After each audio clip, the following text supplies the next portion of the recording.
Kapag may bumulong ng pangalan mo, kahit pamilyar ang boses, huwag kang sasagot. Isang gabi, tahimik ang kwarto, patay ang ilaw, walang tao sa paligid. Biglang may mahinang bulong. Maki? Boses ng nanay ko. Pero alam kong tulog siya. Hindi ako gumalaw.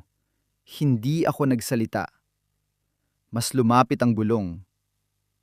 Lingon ka? Ramdam ko ang lamig sa batok ko. Parang may hininga sa tenga. Parang may nakatayo sa likod ko. Gusto kong sumagot.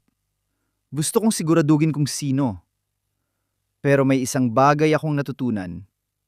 Hindi lahat ng pamilyar na boses, tao ang pinanggagalingan. At hindi lahat ng tumatawag sa pangalan mo may mabuting intensyon. Minsan, sinusubukan ka lang.